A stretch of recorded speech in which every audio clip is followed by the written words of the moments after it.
Ah! Well, that's how you start a podcast. That's how professionals start their professional podcasts. That's their real big boy jobs. That's right. Hey, everybody. Welcome back to Knowledge Fight the Bastards. Yep. I'm Jordan.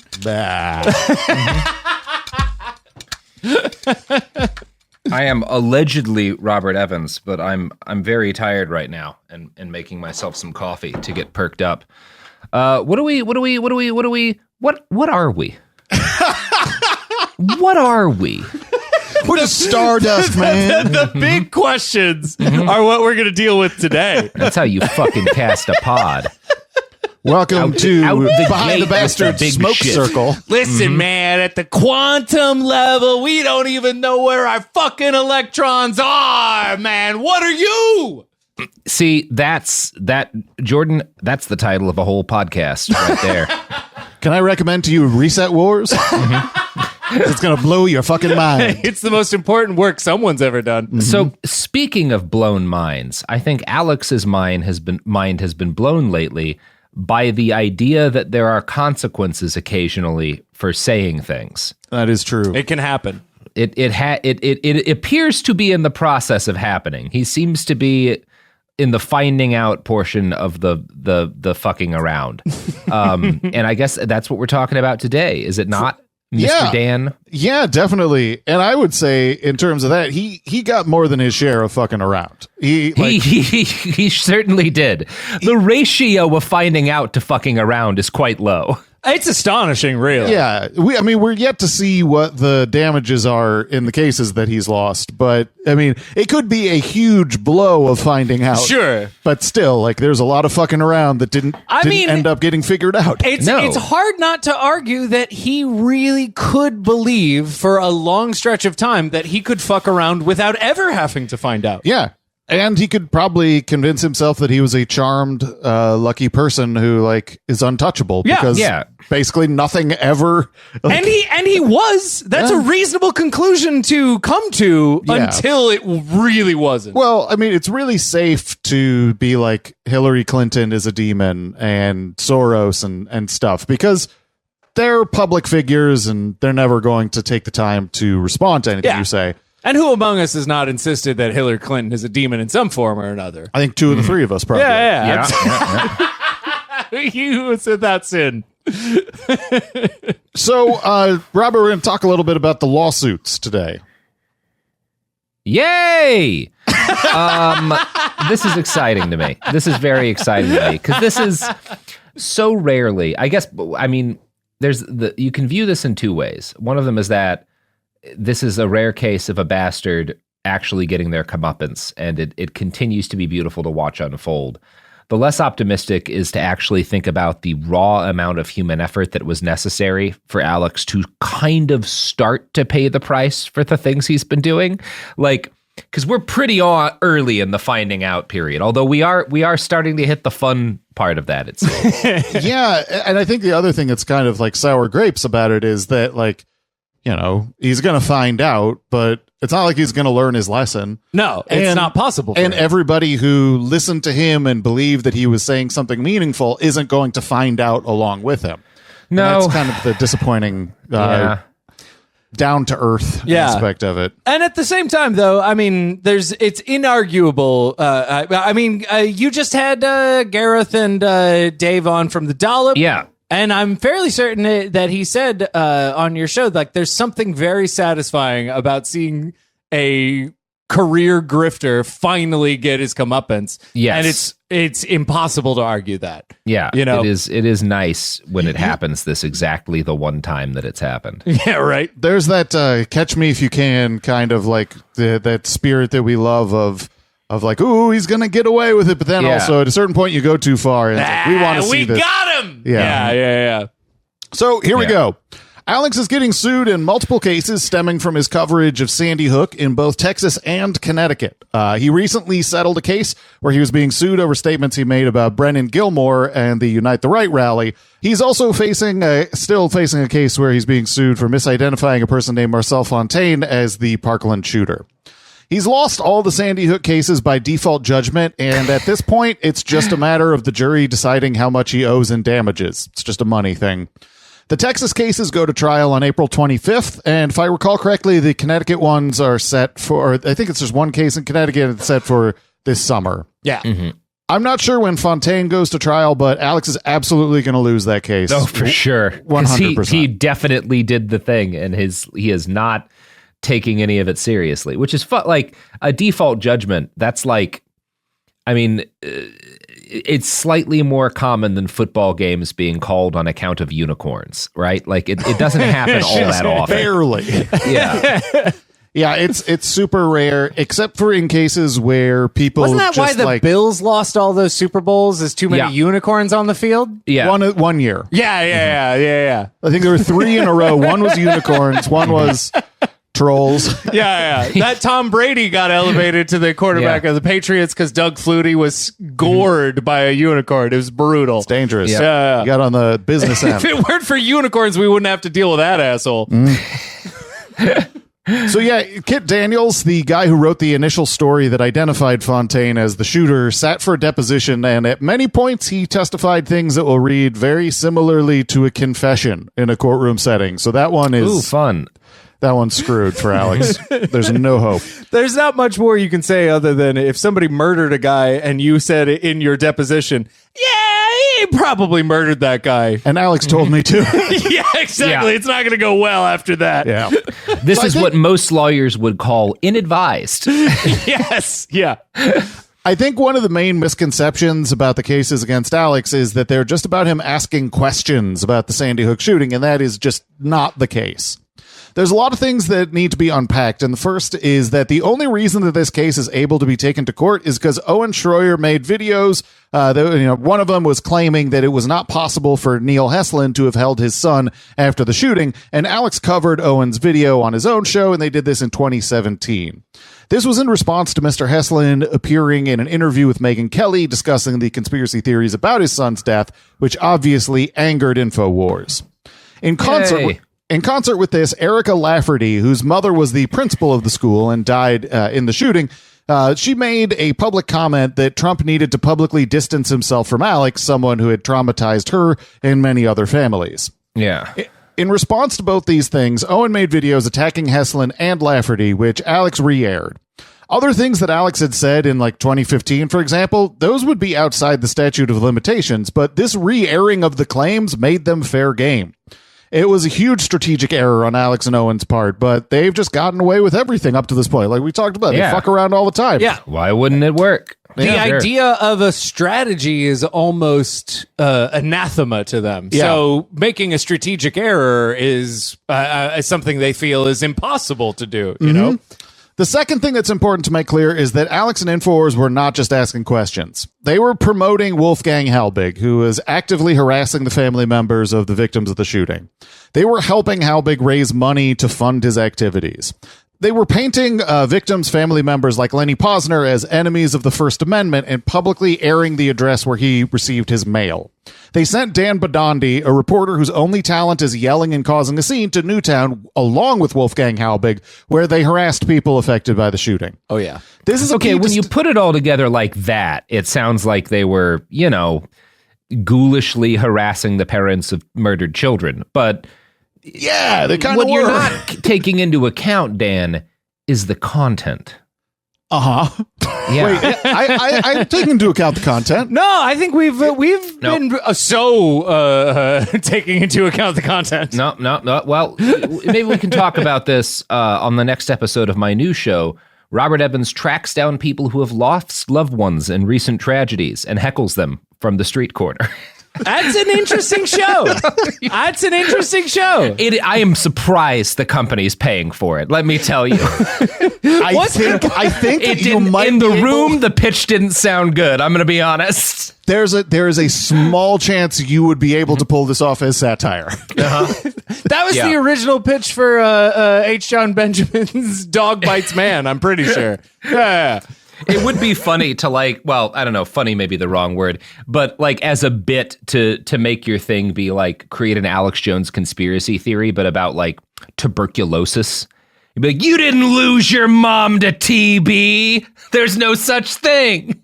Joke's on you, Alex. I does saw have a conspiracy doctor theories in the about woods I was gonna dressed as say, there's absolutely no way you're going to get out of this without. Yeah. Multiple times, Jordan has come up with like fake, dumb conspiracy ideas, and then lo and behold, Alex It is impossible. he says them. Yeah. Okay. So I think that there's just like this key distinction that needs to be made between what actually is going on and what they did, and the whole idea that we were just asking questions. Because I think that suckers a lot of people in who would be critical of Alex and Infowar's actions if they understood the fuller picture of what they were engaged in. So basically, we have a number of episodes. It's a series we called Formulaic Objections because in the first one, Alex's lawyer keeps saying objection form. Yeah. So we came up with the name that way. But we have a bunch of those, and those are long form deconstructions of the depositions themselves. But I've brought some clips from these depositions that I thought would be particularly interesting or relevant to enjoy. To be upfront, this is a very condensed version because we have roughly, I think, 6 formulaic objections. I think so, yeah. And a Jesus. total of at least 20 to 24 hours between those episodes. Yeah, probably. So if you're like, oh, they weren't as granular as they could have been, you're goddamn right we weren't. The depositions themselves are like 6 hours long. Yeah, exactly. 7 hours long. So yeah, I am gonna jump in. Are you prepared? I am. Well, that maybe is putting it a little strong, but yes. So one of the things that happens throughout the depositions that Alex is in is he has claims that he's made repeated to him, and the question obviously is, where did this come from? Can you back this claim up? And for someone like Alex, everything he says is right. He's totally always right. He studies, he researches things. So this shouldn't be a real problem for him in a setting where it's like you finally have your opportunity to prove things. Under oath. Yeah, this is your moment, bro. Yeah. Exactly. And consistently, he has no idea and nothing. Like, he just has nothing. Never heard of Sandy Hook. So in this first clip I have here, it has to do with a claim that Alex made that Bloomberg had sent out an email just before the Sandy Hook shooting. I think even the night before, he says, to all of his people to get ready because something big is going to happen and they need to get their gun control agenda squared away. So here is a question about his source, on that email. Let's talk about that Bloomberg email that comes up. This idea that there was an email sent the day before Sandy Hook saying, get ready, next 24 hours, there's going to be a big event. That email, you've been asked for that email, and you say you don't have it, right? We were covering reports of the email that was sent out to the activist groups that had been in the news. Where were you covering it? What do you mean were you covering it? We were covering the reports of them activating their anti-gun rights organization. Okay, well, see, here's the thing, Mr. Jones. At first, I thought there must be some email coincidentally sent on the day before Sandy Hook that Bloomberg or his people sent that you must be willfully misinterpreting or something like that. But the problem is nobody who's looked at this has been able to find any evidence that such an email has ever existed. And I want to know if you can explain it. Well, I'm just not taking your assertion that that's the case. Well, that's why I've asked you questions in discovery. And you haven't been able to produce that email to me, have you? Well, you guys were asking if we have an email in our emails. Mm-hmm. I was reporting on other news reports about an alert they put out to their group. All right. Could you find those reports if you could? Could you identify your source?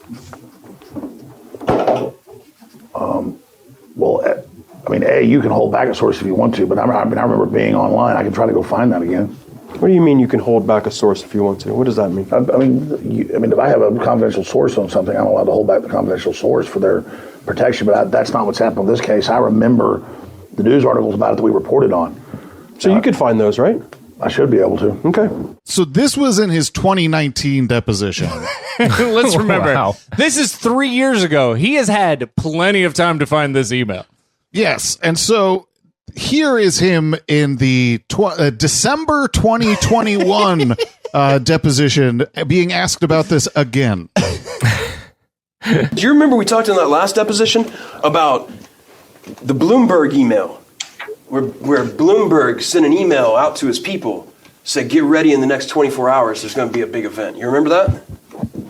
That was a news story, yeah. Yeah, and then we talked about it for a while because you had brought that up to me. You were like, look, I don't have the email itself.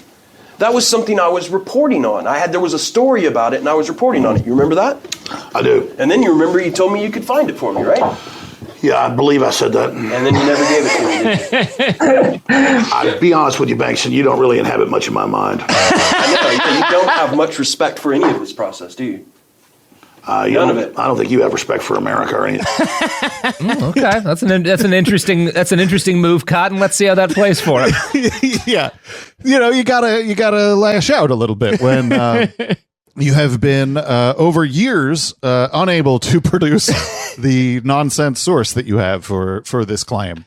And I think that that's characteristic of a lot of the ways that they, obviously the questioning is like, where did this stuff come from? What were you working off of? And it's just there's an inability to even like pretend that his reporting is based on anything. Right. Robert, do you have a favorite show or like a favorite episode of a favorite show that you can rewatch over and over and over again? Oh, yeah. I mean, for sure. A bunch of them. Yeah. Yeah. So for me, it's Cowboy Bebop. And there's this episode, Speak Like a Child, that's almost like dialogue-less, and it's just this great soundtrack.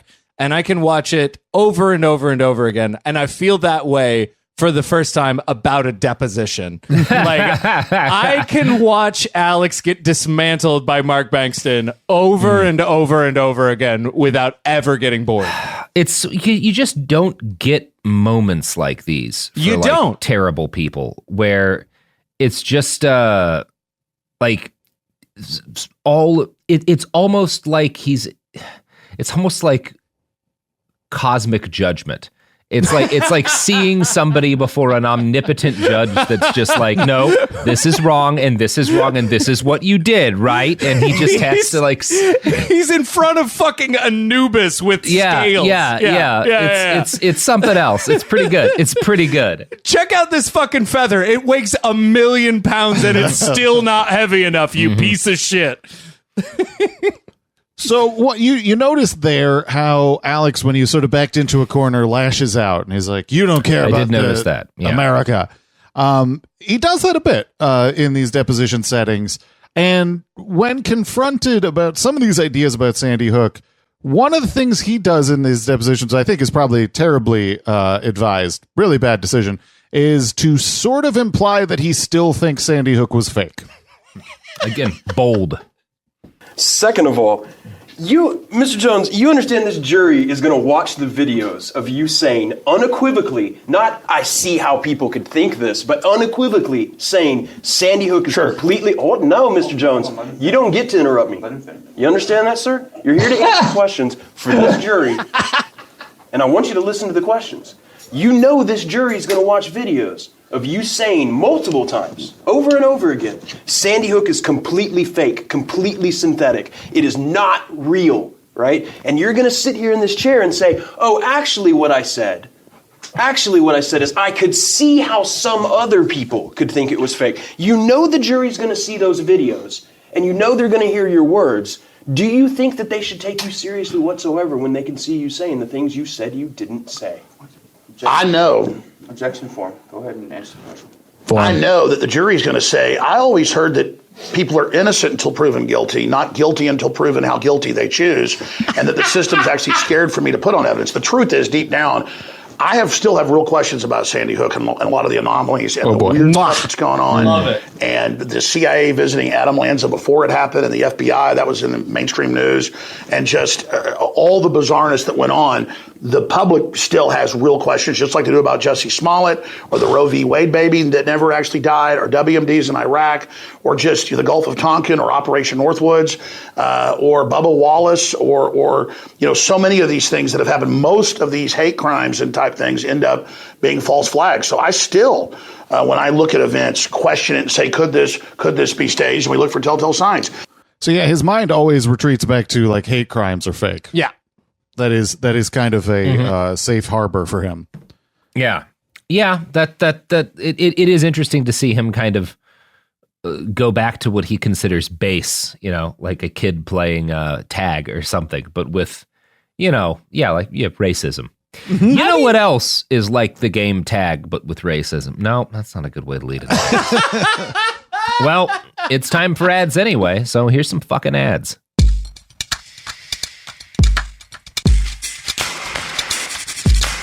We're back.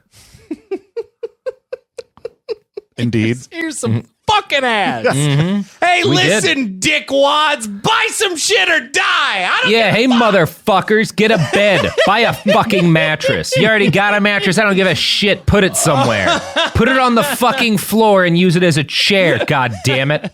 You fucking cowards. If you have a mattress, I bet it didn't come in as small of a box as this one. Just get really abusive, like, what is it, Dick's Last Resort, where the waitstaff gets to curse at you or whatever? Yeah. Isn't it Ed DeBevics? Ed DeBevics is a Chicago one. Oh, sorry. I think every town has their version of that. We had a couple friends. In some places, it's just Waffle House. Kid Rock. Yeah. That's a boxing ring. So here's another clip of Alex retreating to basically just saying, like, Sandy Hook is probably actually fake. Can you now just admit that for the jury that you said them? They're going to see the videos. Can you? Well, sure. They should investigate Sandy Hook themselves. Objection 4. They should look into it themselves and see why people ask questions. You hope they don't. No, I really hope they. That's not going to play well in a courtroom, I don't think. If you were a juror, Robert. I don't think that's gonna fly, Dan. I just don't think that's gonna do great for him. All right, Your Honor, I recognize that you have already found me guilty in a oddly specific circumstance that happens once 100 years. However, have you considered that maybe all of you are wrong and I've been right the whole time? Yeah. I was in the room when he said that, and I almost gasped. It was very hard to hold in my oh, that's a bad idea. Yeah. That's why I was not invited. Yeah. So this next clip is actually a little bit longer because some of these deposition clips obviously are questions and answers, and so they can be a bit longer. But I think that this is something that's kind of relevant, and it's worth it. And this is Mark, the attorney, asking Alex about an email that Wolfgang Halbig sent to a family member of one of the victims at Sandy Hook, and Alex's response to it. And then I'm going to go ahead and read this email to you. It says, Nick and Laura Phelps did a great job acting in Newtown, Connecticut on December 14th, 2012. I visited their home today at 1924 Westover Reserve Boulevard, Windermere, Florida, 34786. And thanks to Lieutenant Van Gailey telling me during my wellness check of Nick and Laura Phelps that they no longer live in Newtown, Connecticut, and that they are now Richard and Jennifer Sexton. Guess what? He is totally right, and can you believe it that my Newtown Police Department guided me in the right direction? They have a beautiful home with a 3-car garage. They were not home today, but the good news was that the 3 adult female moms with their children standing outside their homes observed me and wanted to know what I was doing. It was spring break. It is spring break for Orange County, Florida school children. I showed them this picture and I told them that I did not want to go to the wrong house to surprise Nick and Laura from Newtown, Connecticut, a.k.a. Richard and Jennifer Sexton today. It took a few minutes for them to look at the pictures, and then when they asked why I wanted to speak to them, I told them that I had been in Newtown and wanted to surprise them since they now live in Florida. They asked for my name, which I gave them as Wolfgang Halbig. They told me how I would knew them, and I told them that they have been on the national news, so I wanted to meet them again. Our conversation was all about Newtown, Connecticut. So she said, "Do you mind if I text her?" I said, "Absolutely not." Waited about 10 minutes only to learn that they did not know me, which surprised me. They verified the pictures, and why would she text them about Newtown, Connecticut, and that someone from there wanted to visit if they were not Nick and Laura Phelps now, Richard and Jennifer Sexton? At first I did not want to enter since it is a gated community, but several people told me just go on in there. There is no security guard at the gates. If there is CCTV, they will see me being told to go in, and that is the only reason or I would not have entered. Now, who says law enforcement does not know what they are doing? Thank you, Newtown, Connecticut Police Department. Can you turn the document over? First of all, read that email correctly? Yes. Okay. And then on the back, you see there's a picture here, right? Yes. And at the top, it says Sandy Hook hoax actors, correct? Yes. And it has arrows pointing to the Phelps, right? Yes. And then at the bottom, it says playing the part of grief-stricken parents, correct? Yes. This is a horrible email, isn't it? I've never seen this email, and it's... Objection form. Now go ahead and answer. Yes, I don't like this email. And again, this is someone else, Wolfgang Halbig, after I'd already clearly knew that he cracked up. And so that's not my work. The next question that's Wow. asked is about how Alex did a video after this, repeating Wolfgang Halbig's claims. Yeah. So yeah, that's some of the reality of what the people who were being promoted by Alex, and Alex was helping them raise money for their activities. These were the things that Wolfgang Halbig was doing. Yeah. And it's tough to listen to, not It least is. of which because it's so long, but at the same time, like, it is tough to part of the imagine.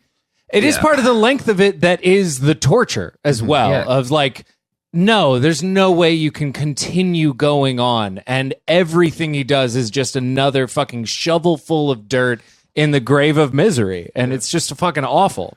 Yeah, I mean, it's literally like when you actually peel back and think about what's going on here. A crank is stalking people whose children were killed. Hey, but at and- least he's getting paid for it. Alex is paying him because all he cares about is that it fills airtime, you know? And maybe it'll get him talked about on the news, which brings in traffic. Well, It's- at very it's least, pretty if Alex isn't paying him, he's promoting the organization that takes donations that Wolfgang is running. So, indirect payment. Right. Yeah, it's just disgusting. But Alex at least has the kind of base intelligence of being able to be like, that sucked. Okay. Now, even I, when listening to that, like, you almost want him to say, even I, you know, like, Yeah. at least an admittance of like, listen, I don't believe shit, but this is bad. You would expect me to be thrilled by Yeah, this. exactly. You would expect me to say this is great. So one of the reasons that Alex ended up getting the default judgment was because he kept sending incompetent and unprepared people to be the corporate representative for the company. He sent Rob Dew twice, and he couldn't answer any of the questions. And then he sent Daria Karpova, who's one of his off-air talents at InfoWars. And she was actually asked about this exact same email that we just heard. And in contrast to Alex's response, here's what she thought of it. That email doesn't creep you out? You personally? Objection form. I mean, creep me out the way you're reading it, yes. It doesn't creep you out to have Wolfgang Halbig showing up at these people's houses and describing their 3-car garage and all that stuff? Accusing them of being people they're not actually are? That doesn't have any, strong feelings one way or another on that? Objection form.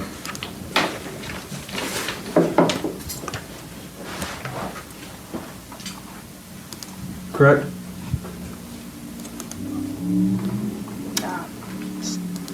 Are you asking my personal opinion? Yeah, your personal opinion. Strikes me as a passionate man who's doing an investigation, something he believes in his own heart and wants to get to the bottom of. Thank you, Ms. Karpova. She's terrifying. She scares me so much. I've listened to that clip. How many times have you played that for me? Like 4? I don't know. Yeah. Once in the episode, and once now. Yeah. She's terrifying. It's bizarre to be able to hear those words. Almost like, because in that email, Wolfgang's almost like relishing the telling of like, I was in their space. Yeah, And- it's sick. Yeah, and to hear like the response from Alex is the socially appropriate response, and then from Daria, it's the Yeah. I mean, trying to rationalize super creepdom. If you've ever seen a horror movie, one of those found footage horror movies where somebody has like that personal camera and they just continue looking at somebody while they're asleep, and you're aware that nobody else knows about this, and this is a first-person look, that is terrifying. And you can see Daria being like, well, I mean, it's just a good idea to keep an eye on them while they're asleep, right? You know, you don't want them to have, what if they have sleep apnea? You might be in trouble. And that's why you need to constantly videotape strangers' kids while they sleep. Because what if they get hurt? There's something to be said. Look, you're joking about that, but I do support. No, you know what? That's not even a good. That's not a good bit to start. Even, we don't need that bit. We don't need that bit. Ads and services. Yeah, we don't need that bit. You know who else watches you while you're asleep? Well, yes, actually, some of our sponsors, but that is why people pay for them. Listen, good. So one of the things that is a hallmark of Alex's discussion about his lawsuits is that he did everything right and he's just getting jammed up, and it's a complete setup and a fraud.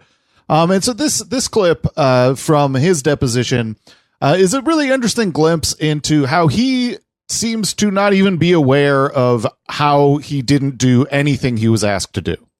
You've repeatedly said that this court process, this lawsuit, what just happened, is all a sham because you turned everything over and that court still defaulted you anyway, right? Yes, Owen Shroyer, you never sent him one deposition, one document request, one thing, and he was defaulted along with me. And if that isn't fraud, then nothing is. Okay, hold on. I may have to pull this order for you because... Do you understand that in Mr. Neil Hessen's case, there was a court order requiring Owen Shroyer to appear for deposition? Do you know that? I know he appeared for a deposition. Yesterday. You asked for it after the default. Hold on. No, sir, Mr. Jones. Do you understand that there was an order in August 31st, 2018, asking requiring Owen Shroyer to appear for deposition? Did you know that? I don't know what you're talking about. Yeah, you didn't know that. So you got on your show without even knowing what the discovery was. Yeah, so Alex it's when confronted with reality, doesn't even know the things he has failed to do. Yeah. It is a constant source of enjoyment for him to be like, all right, Alex, you know that this happened, and he's like, this happened like a few months ago. I don't remember a goddamn bit of it. It's just amazing that a person can exist like this. It's fun too to think. Someday we will learn how much money he's spent on these lawyers. I do believe that information will get out one of these days. Probably. Because they're just not doing a thing for him. Like, not that they could, not that he would listen, but he doesn't, he's not getting his money's worth. I'll say that much. Well, conversely, I'd like to propose that possibly they're doing everything for him. Yeah. In terms of creating a pretense of like, I had incompetent lawyers, I could have won these cases. Yeah.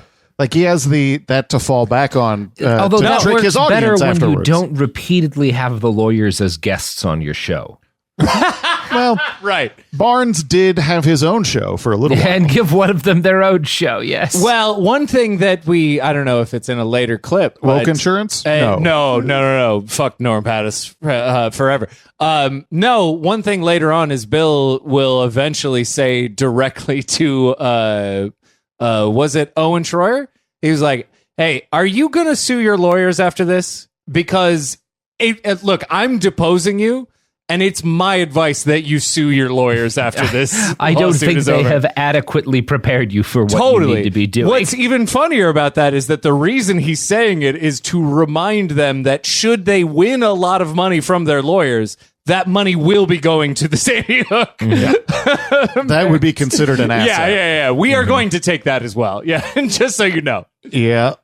I don't think it's impossible that they could do a malpractice lawsuit. No. Yeah, no, they've got a chance. Yeah. So one of the things that has been a hallmark of these cases that InfoWars has been subject to is that they don't seem to know what they're giving the lawyers in discovery. There was the child pornography that was in the stuff, the emails that they turned over to the Connecticut people. And then in this case, there was something that is unexplainable that they turned over. it's fair to say that Leonard Posner and Free Speech Systems have had an unfriendly relationship over the years. No, I'm not. I don't really follow what he does. So He does shows about him. So you do follow him, correct? I mean, I don't. You'd have to refresh my memory. So I will refresh your memory about what you know about Mr. Posner. I'm going to show you Marx's Exhibit 5. You ever seen that before?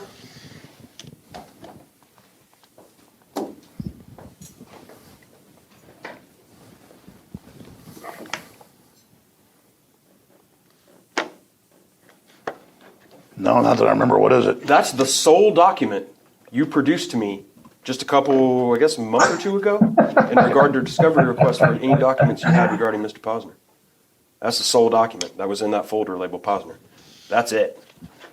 And that, you will agree with me, appears to be a very large, looks to be about 187-page comprehensive background report on Mr. Posner.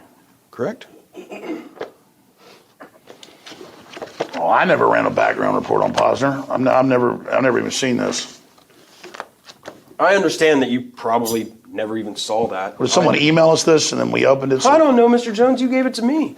What am I supposed to tell you about it? I don't know. You tell me. That's what I mean, we just go through the email, most of it even unopened, and just send you guys everything. This isn't an email, is it? I would imagine. I've never run a background thing on Posner. All right. Okay. Well, one thing we can agree on, because you look at the bottom of that document, it says FSSTX.085544, correct? Yeah. That's the base numbers y'all use when you give me documents, right? Mm-hmm. So this document right here came from InfoWars Corporate Files. I thought you said we haven't given you any documents. I've said Earlier you said we didn't get. We're defaulted. We gave you nothing. We didn't even respond. You gave me documents in the Lewis case in responsive to documents. Okay. Well, I mean, listen. I'm just telling you. I've never looked at this. That's not what I'm asking you, Mr. Jones. But I remember hearing the news about somebody in Florida doing a background thing on him, and so I figure somebody might have sent us this. I'm just guessing. I shouldn't guess. I don't know. Yeah. Do you think you should be guessing in this document? No, I just said you're right. I don't know what this is. So let's not do that anymore. That is upsetting. That's my favorite. My favorite part of the deposition really has to just be like, you sent this to me. Yeah. I didn't come to you with a 187-page background check on Lenny Posner. Where did this come from? You tell me, man. You tell me. Yeah.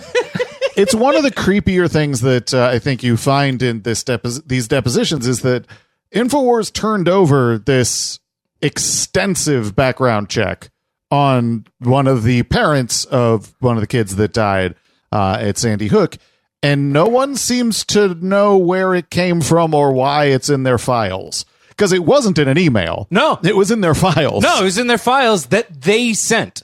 Yeah. I can't stress enough how No one wild knows. that is. That you can be essentially being sued out of oblivion, and then at the same time be like, we'll just send him everything, and I'm not going to check. Nobody was like, hey, this 187-page background check on Lenny Posner. It's got like associates' addresses and family members. It's not fucked gonna up. play. It's not gonna play well. Yeah. Yeah. That is really creepy. Yeah. Ugh. You ever done a background report on anybody, Robert? You have any enemies that you need to do background checks on? I mean, I haven't done a background. I have done background checks on my enemies, but not that kind of background check. This mean like podcast recon is work? essentially me doing that. No. That sounds tiring. Yeah, your biggest background check so far has been Kissinger, obviously. Yes, and I we did do a bit of finally a- finally nailed him to the wall. We got him. Yeah, it's the end of his career. We did it. Canceled. It only took 90-ish years. Yeah. Well, I feel like the jury was out until the podcast series. yeah. And then Thank God. it finally tipped the balance for me. It's like, I don't know if this guy's good news. you know what? I'm starting to think this guy might have some bad qualities. Yeah. Mm-hmm. So I mean, it's something that I don't think is going to be solved by this case. No matter what happens, I don't know if anyone will ever publicly know why they had that background check. It's infuriating. Yeah. Because who did it? That is, yeah. There's a lot of unanswered questions there. You know, you would have to think that it was some sort of private investigator, right? One would Probably, or some presume. firm. I mean, if it's 187 pages, it's not like he went to the FBI and was like, he they've didn't only do bought an one online gun. thing, right? Like Yeah. he didn't just Yeah. file like for a criminal record. Like somebody stalked a motherfucker. Right. So somebody But out there. one of Alex's bodyguards is ex Blackwater. Yeah, that's true. He may have some like shady connections. Yeah, no, totally. But that does mean that there's somebody out there who put this background report together and could 100% just be like, hey, man, I'm the weirdo that did this shit. You know? You'd hope thered be some kind of forensic fingerprint somewhere, but. Or, I'm not I sure. mean, I don't know. Do we know if it's accurate? Because, like, is it possible somebody just grifted Alex and wrote 180 pages of wrote bullshit? A fucking Douglas Adams novel about Lenny Posner. That would be something. Yeah, I'd be do it. I think Alex would fall for it, but that seems like a lot of effort. Lenny Posner has never left his towel at home, though, so there is that. Mm-hmm. So I've got a little bit of Owen Shroyer's deposition to jump to. He is involved in the case because he did a video where he was hosting the fourth hour, or not the fourth hour. He was hosting in Alex's place on a Sunday show, and someone gave him an article and some videos where he just decided, hey, we're going to report this as Neil Heslin couldn't have held his child. And one of the things that Owen is very clear about is like, someone gave me this news to cover. I didn't check it or anything. And this is a clip where Bill Ogden, the other attorney in the case, has to help Owen realize that he is a puppet. I don't know who edited that video. Right. It could have been someone in our house. It could have been someone else on the internet that they found. Right. You know what? You know what we can agree on? Nobody fact checked it. Nobody just said, oh man, that's crazy. When did he say this? Google up the interview and watch it. It's 20 minutes. I didn't plan on covering the story that day, so I had no preconceived notion that I would even have to do that. I know, Mr. Shroyer, you're here because you were a puppet. You would agree with me, right? No. You don't agree with me that you know what a puppet is, correct? Yes. A puppet is an object that is used to convey a message, but somebody else is actually controlling the message. You understand that? Yes. Right. You were conveying a message, right? True? Yes. Somebody else was controlling that message. True? No. No. Who was controlling the message that you were putting out? Were well, you in control? What was the message you're referring to? That the coroner said he never released the children ever. Because that's the story you ran with. Who is in control of that information if you weren't? Because you already said you weren't in control of it. Who was? Somebody has to be. Whoever originally posted the video. Right. So someone else had control and you were conveying the message. We just established that you were the puppet that day. There's nothing wrong with that. I'm not trying to be derogatory. It's analogous to where we are now. You would agree? I think if anybody is being used as a puppet, it would be the people who are reporting the stories, and I'm just showing that information. You were reporting the story, Mr. Shroyer. So you weren't showing the information, you were reporting. If I just pick up anybody's news source and cover it, does that make me a puppet? So if you don't fact check it, absolutely. Okay, then I guess I'm a puppet of Zero Hedge in this case. No, that's actually not true. You're a puppet of iCoin Bank. Okay. So Owen's a puppet. It's tough to have to look in the mirror like that to see that. Yeah. It is fun that we have Bill on the case, just because you could definitely see a lot of lawyers being like, well, I'm just going to drop the puppet conversation. I mean, it's not like the puppet conversation adds a ton to the case, but Bill is like, listen, I am going to get you to say that you're a fucking puppet if it kills me, and I'm going to win. God, that's satisfying. That just num num num num num. That just feels good. Feels good to have in the world. Well, someone who brands themselves as like the destroyer of cucks and such. They're all such Owen especially, this is less the case with really Alex, but like Owen is very much cut in that right wing like debate guy personality. But none of them actually like debate. All they know how to do is have, they have media training. They understand how things like look on film, and they understand how to get sound bites, and they just kind of go out to surprise people and get sound bites. And Owen can't edit this. He can't cut it apart. He can't end the interaction, and he just gets revealed as the hollow man that he truly is. And it's mwah. Yeah, and I think that's what's so compelling, especially for me, about these glimpses, these depositions, that you get this side of these folks that they aren't in control of. Yeah, and it's a disaster. Yeah, now and listening to it gives you such a like Thanksgiving dinner feel where you don't even want to say anything. You just want to like loosen your belt and lean back and be like, I'm full. That really was relax. a delicious meal I just got to eat there. It's tryptophan. Yeah. Now, you mentioned that Owen Shroyer's nickname is the Cuck Slayer. You know what else slays cucks? What's that? The products and services that support this podcast. What? It's fine. It's like a kink thing.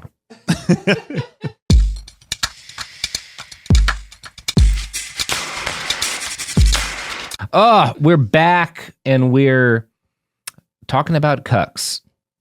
We have been, yes. You got but not the fun here? kind that everybody enjoys from occasion to occasion, like that. What type is that? I mean, What are you talking like about? sometimes that kind of sense of debasement can be a sexual pleasure that many people have. Sure. In a controlled environment to feel as though one is inferior can be a turn on for many people. Okay. Yeah. This is not that kind That's of why cuck destroyer. Elon Musk stays on Twitter.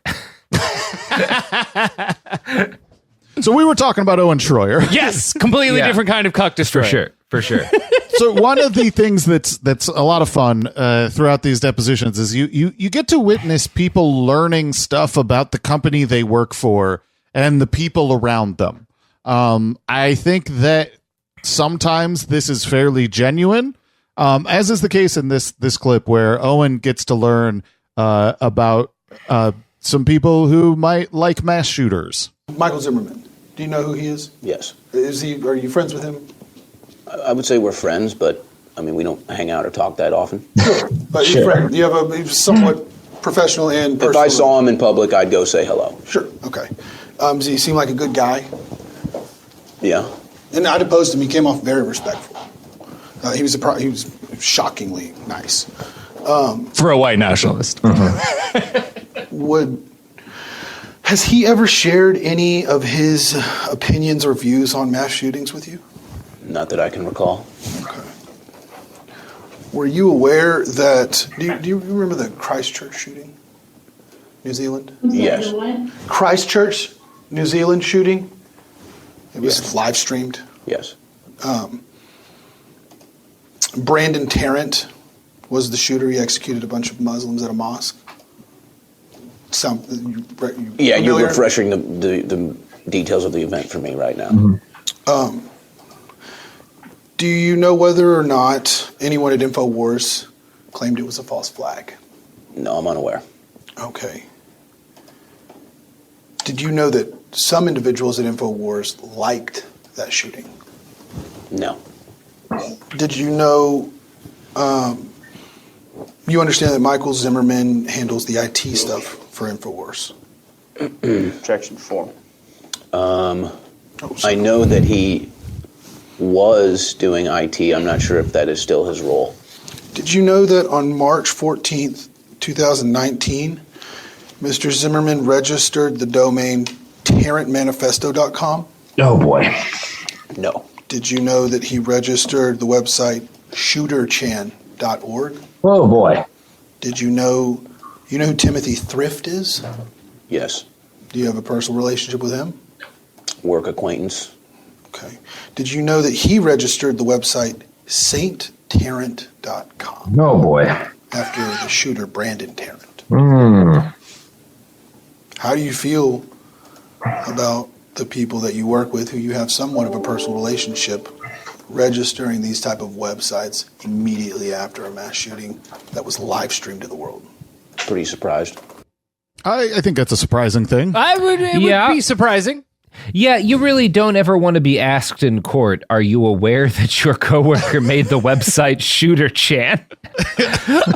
That is just not a question you want to get asked. Really, ever, but especially, yeah, not a question you want to be asked. It makes the argument tougher when there's multiple people who are like making websites that are presumably about celebrating a mass shooter to argue that you're not engaged in some form of stochastic terrorism. Hey, a bunch of your friends worked at Auschwitz. How do you feel about that? Did you know that they were, because that maybe that would kind of suggest that you're also. It's a bad thing to be surprised by. Yeah. Actually, maybe it's better to be surprised by it. Yeah, if he was like, oh, yeah, of course I knew that. I go there all the time. He's my buddy. I have an account on there. Yeah, I guess that'd be worse. I think what's fun about that, though, is that exemplifies one of the things that is consistent throughout all of the InfoWars depositions is like a weird caginess about 100% the wrong thing. You know, like whether or not we're friends. Yeah. They'll be like, I don't know. Is the sky blue today? Like, you don't even know the answer to that. Well, yeah, I killed those guys. But, like, is the sky? And you're like, no, you're wrong, man. Yep. Yep. So, like I mentioned earlier, one of the primary reasons that Alex ended up losing these cases by default was sending these people who couldn't handle being corporate representatives. When they are sent as corporate representatives, they're supposed to testify as the company. Yeah. So there is a responsibility that they have to prepare, get all their business in order, and have a basic understanding of the case. Yeah. Yeah, and they're supposed to, they're given a list of topics that they're supposed to testify on behalf of the company. Things like, personnel, who worked on this video, what are the sources for this video, those kinds of things. Yeah. And they have whiffed it every single time. It has been a disaster. Rob Dew, when he was in, it was funny because he was wearing a Kangol hat and he just seemed scared and confused. I really, while you're asking me these questions, what I would like you to start with is treat me more like a fourth grader who doesn't know what business means.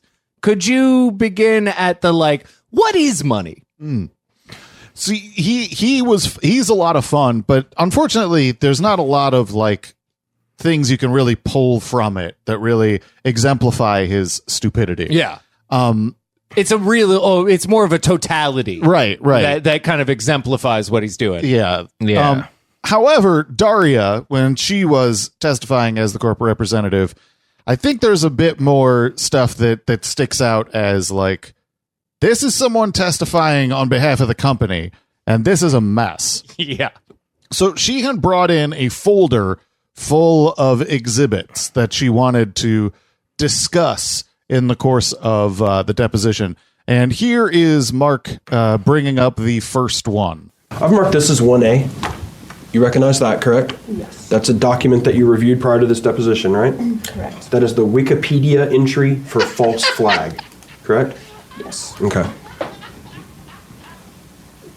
Can you tell me why you looked at this document? Oh boy. I thought it would be a good idea to bring it as a reference to some of the points for topic number 1. If I could have the list of topics that would help me to identify the exhibits. I understand what you're saying. In fact, let's do that. So yeah, she brought a bunch of Wikipedia printouts. That's good. No, that's good. That shows a willingness to engage with the. No, of course. That's the beauty of it. Uh-huh. Just like with the background report, except for way funnier. It's just it's very funny because it's both incredibly deeply irresponsible and also something your grandma might do. Totally. I heard you had a big case today, honey. I was looking some things up online and I decided to. Listen, I wanted to support you in your skits. I really wanted to. But it's also something it would fail a high school paper. Oh, it sure would. Yes. So it's a bad look, and it was befuddling. You have the printout of Wikipedia for a false flag. God, why did you bring this to me is such a consistent question that all of the depositions have of like, we asked you for specific things. Yeah. You could have brought those and we could have dealt with that. Instead, you brought me a Wikipedia page. So let's figure out why this makes you even more guilty than you were yesterday. So Daria, as the company, was supposed to testify about these videos that are in the plaintiff's petition. And it was pretty clear at the beginning of the deposition that she had not actually watched them. But then later in the deposition, she appeared to have watched some of them. And so this exchange happens. You see there, it's talking about an April 22nd, 2017 video called Sandy Hook Vampires Exposed. Yes. You understand that is the video that Mr. Posner and Mrs. De La Rosa based their defamation claim on? Did you know that? Okay. Did you know that? When preparing for this depo, did you know that? Yes. Okay. Did you watch that video? I mean, unless you've watched it in the last couple hours, you haven't watched it, right? For this deposition? I'm familiar with the video. Did you watch it in preparing for this deposition, though? Yes, I believe so. Okay. When did you watch it? Earlier today. Earlier today. Oh, good. Oh, so during the break, when it became apparent that you hadn't watched these videos, you went and tried to watch this video. Yes. You didn't watch the whole thing, though, did you? No. 'Cause it's a pretty funny video, right? It's a lengthy video. Yeah, so you didn't watch this video. Objection You form. watched pieces of this video, correct? Correct. How many pieces did you watch? How many minutes total did you watch of this video? Did not count. So this is the level of respect that the people who are the corporate representatives for InfoWars are showing the proceedings. It's bad stuff. Yeah. That's I feel like I could have done a better job representing InfoWars. Yes, and 100%. And I want the worst for them. Yes, 100%. No, your testimony would have been more effective at keeping them from receiving a default judgment than their own. Just because of like my basic sense of politeness. Totally. In total fairness, just for the sake of clarity, the Daria deposition was after the default judgment. So this didn't contribute to that, although it did bring sanctions. Yes. It is certainly evidence of why the default judgment happened. Yes. And listening to it is a little bit, if you've ever had that friend who just lies about everything for no reason, not necessarily a friend, but like the person you knew. I've met a guy like that. Yeah, totally. Yeah. And then just to see somebody have to like no longer can dissemble, no longer can lie, just eventually has to come down and say, fine. I watched the video 10 minutes ago, and I watched about 5 minutes of it. Yeah. Is that what you wanted to hear? I could have said that at the first start, but you forced me. During a bathroom break, I watched a little bit. And I had urine blasting out of me whilst I watched this fucking video. Pretty grim. Yeah. So the last couple of clips that I have here from these depositions is the most upsetting thing I think I heard, other than Wolfgang Halbig's emails. Those are deeply, deeply disturbing.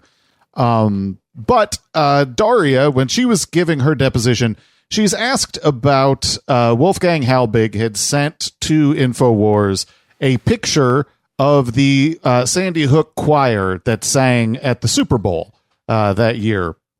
And the argument was that the kids who were quote unquote killed at Sandy Hook were in the choir, and it was like rubbing it in America's faces because it was a false flag and all this. And so this got sent to InfoWars, and then someone at InfoWars, I believe it might have been a Don Salazar, wrote back, "Thank you." Yeah. He thanked Wolfgang for this email. And so this image becomes a little bit of a bizarre jumping off point for, again, Daria testifying on behalf of the company. You would, if somebody sent you this while you were doing reporting, you would thank them for it? I don't know. It depends on the circumstances. Okay, well, the I wasn't circumstance. there when Nico was having this exchange, what information he had at that time. Well, I'm asking you, what if you had this information? A picture that says at the top, 10 Sandy Hook children found alive and well, and they're the Super Bowl choir in front of millions of people. Yeah. Would you look at that and go, man, I'm glad that he sent me that? Personally, I would rather think that those kids were alive than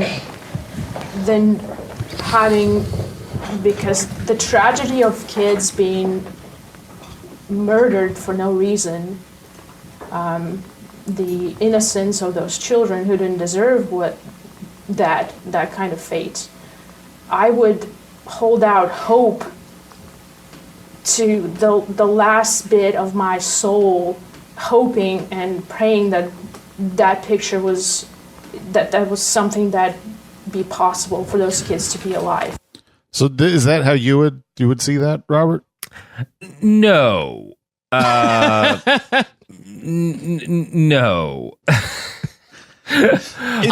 That's a weird call for her to make. I mean, she must have that has to have been in the moment, right? That's not so. calculated. That like you would not calculate and arrive at that as like your decision. Oh no, totally. I mean, I remember this clip, and the thing that I liken it to is like that John Ronson psychopath test story. You know, it's like a psychopath goes to a funeral and meets somebody that they're romantically interested in, and so in order to meet them again, they kill somebody else because they meet that person at funerals. You know, like it's a very logical thought process so long as you have absolutely no empathy or concept of other human beings being valuable. Right. Yeah. How can something this fucked up actually be a good thing? Yeah, absolutely. Yeah. And you're like, there's no way that a human being could react like that. Yeah, and hearing that, you'd think that like, well, she's just saying that, and it's just gonna be she kind of sticks on that tip and stands by this. It seems. So if you think about it from your point of view, if you think about it, if the parents of my client saw this picture, it should give them a lot of hope, right? They should react really positively to this with a lot of hope inside, right? Objection form. Is that what you're saying? I'm not those parents. I'm looking at it as an outsider. And I would much rather, and I don't know a person with a heart who'd rather believe that the kids are dead versus that the kids might be alive. I would say it's reasonable for a person with a heart to have that sort of optimism, as I'm sure Alex wanted to believe that those kids, if there was any possibility that the kids were not dead, then he was going to grab onto it, because that's a much better proposition to have in your heart and mind than to realize that they weren't. So Alex Jones, according to how the company views things in terms of your Sandy Hook coverage, Alex Jones said the kids didn't really die and they were really alive, in part because he has such a big heart and a lot of hope and optimism. Correct? Objection form. Okay. He's a dreamer. Objection form. But he's not the only one.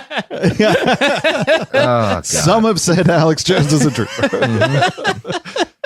Yeah, I found that to be the most disturbing thing in the at least as an idea in the depositions, that saying that the kids weren't dead and that they were being paraded out to sing at the Super Bowl is an expression of love and optimism. Yeah. That's disturbing. pretty bleak. I mean, wouldn't you really hope that Nagasaki was a false flag, right? Like, don't you want to believe that no one would really drop a nuclear bomb on a city? And so I think that's why it's a good idea to just deny that anybody died. Yeah, why would you want to believe cancer's real? Totally. If it's Anyone a with a heart. conspiracy. Anyone with a heart would assume wanna that believe all heart of attacks medical can't science is happen. lying about cancer in order to keep us in fear. Yeah. It is a pretty fascinating...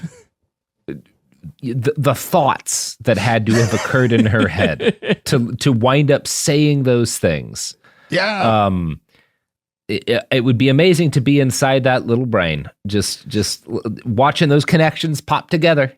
I mean, could you not see yourself being like held underwater by Daria and her being like, listen, I can't believe how good it is that I'm strangling you and drowning you to death right now because of how nice I am as a person. Leaving Jordan's fantasies aside. Sure. I think Was it's- that a fantasy? Maybe. Well, I did make a cuck reference earlier.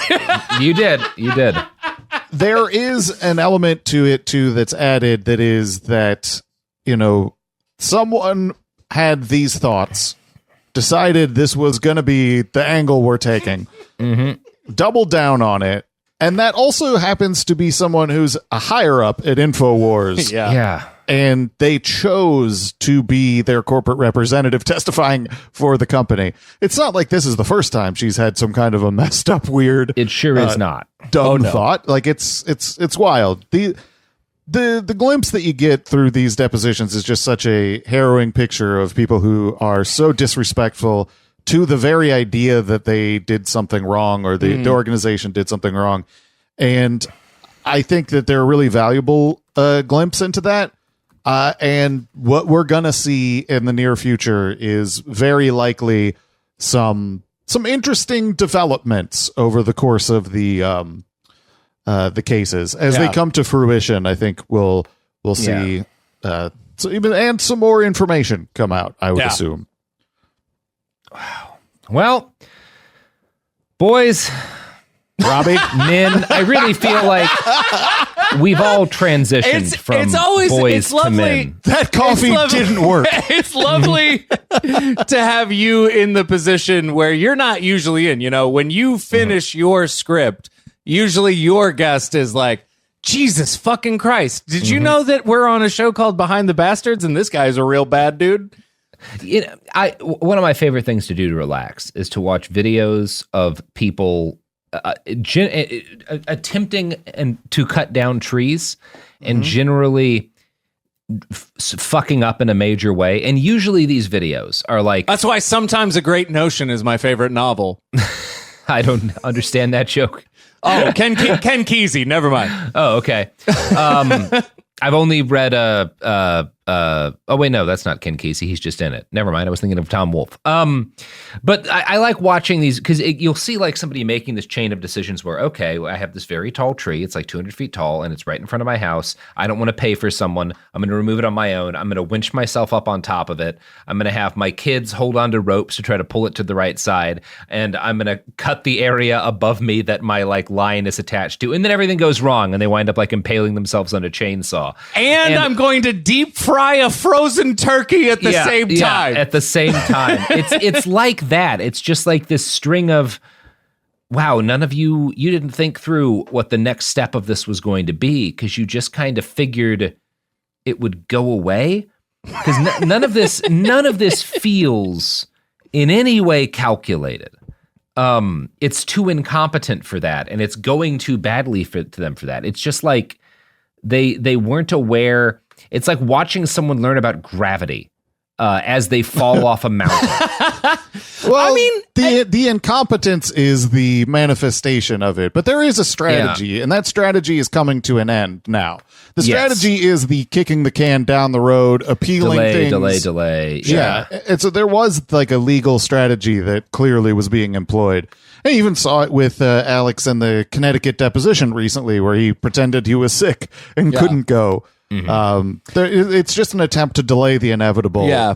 And I really don't, I mean, that gravity analogy is good, except for there's this other part where it's like, sure, this is their first time learning about gravity because they've been jumping off 1,000-foot buildings for years and having no consequences for it. You know, Well, they're They've been landing on their listeners. Totally. So they've got this such a comfortable landing every time they fall so hard that they're like, why am I bouncing and bleeding on the sidewalk right now? I've been flying the whole time, you know? Mm-hmm.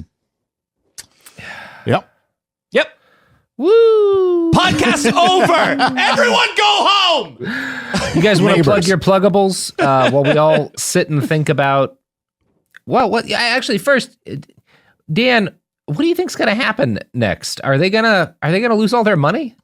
Yeah, I'm fairly confident he's gonna lose a lot. I think it's gonna be a pretty. It seems like it couldn't be like a lot of times you get these things where it's like, oh yeah, the bad guy lost a case, and then it's like, oh, and they get a slap on the wrist, fine. Like the Sacklers, where it's like, well, that's not gonna hurt them in any way. Mm-hmm. But this doesn't feel like that. I think that Alex isn't in great financial straits to begin with. Like, I think his Infowars is fairly precariously balanced on a ledge. And then, I think he's going to get hit with a pretty, I mean, you have cases in Texas, Connecticut, the Fontaine case still being active. There is a number of blows he's going to take, and he's already, squeezed his audience pretty hard in terms of what he's able to make, that way. I think I wouldn't be too surprised if he's, asking to do a podcast on a network soon. I think we'll be happy to have him. I think there's no doubt that the goal is to bankrupt him so he can never do the show again. Whether or not they succeed in that goal is, up in the air. Yeah. But that does seem to be like, here's what we're going to shoot for. And if we negotiate down from there, it's going to be fucking close, If I think of the sentence that would be just for him, he'd be hooked up to a little buzzer that could deliver like a shock that didn't hurt, but like stopped him from whatever he was doing. And then he would be forced to host a daily podcast on the show 90 Day Fiancé, where if he ever attempted to say anything that wasn't directly about the show, he'd get a little buzz. So he had to just actually watch. It doesn't matter what reality show, but every day he has to watch and comment on that show without talking about anything else, without getting into politics, without giving his personal theories. Is he allowed to be racist about contestants and people on the show? Because then he could do it. No. We're going to say no racism. I've got a counter for you. I've got a counter for you. All right. 2 words, Wicker Man. 3 additional words, not the bees. Not the bees. Not the bees. I always kind of fantasized about like a fitting punishment. I would agree to this if the price was right. But Alex continues doing his show, but he has to do it with me sitting at the desk with him. Wait, Alex. Nope. Gonna need to throw a flag on that play. Yeah. Basically has to submit to me being like, no. No. And that would make InfoWars the first show to last more than 24 hours a day. Yeah, probably. We would have to go into leap time so you could properly do your job.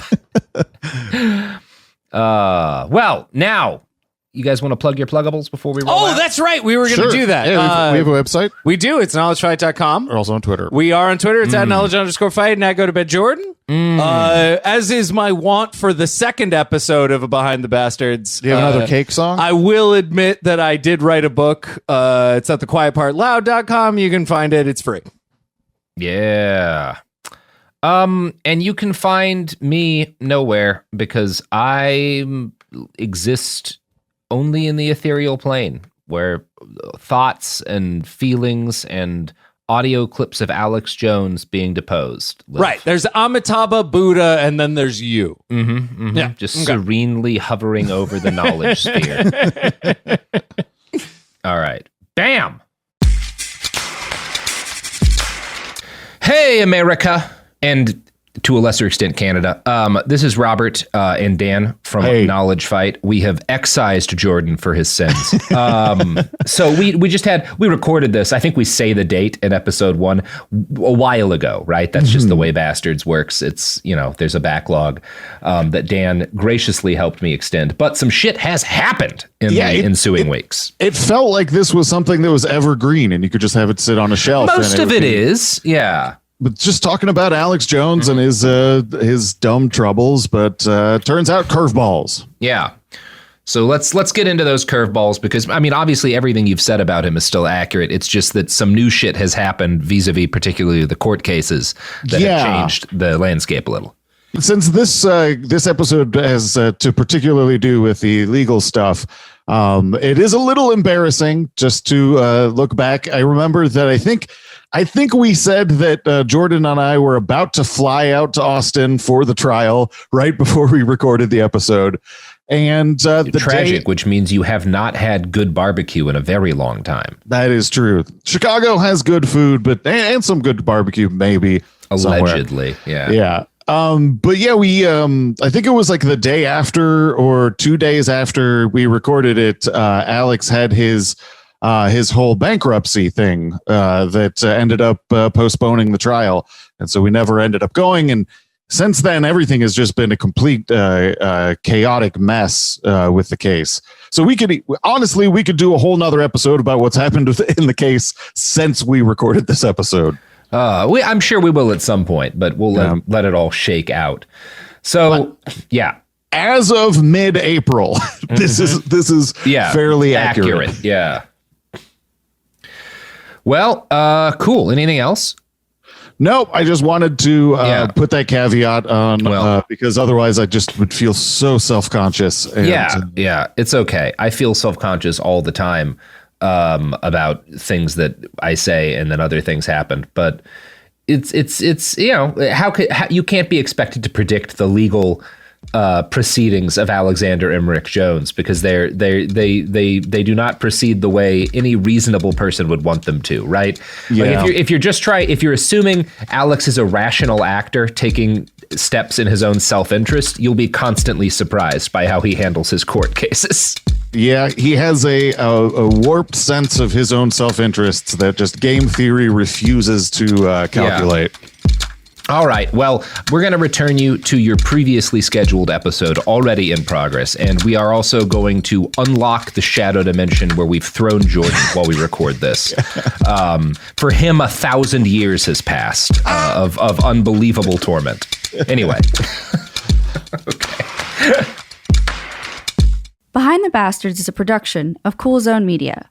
For more from Cool Zone Media, visit our website, coolzonemedia.com, or check us out on the iHeartRadio app, Apple Podcasts, or wherever you get your podcasts.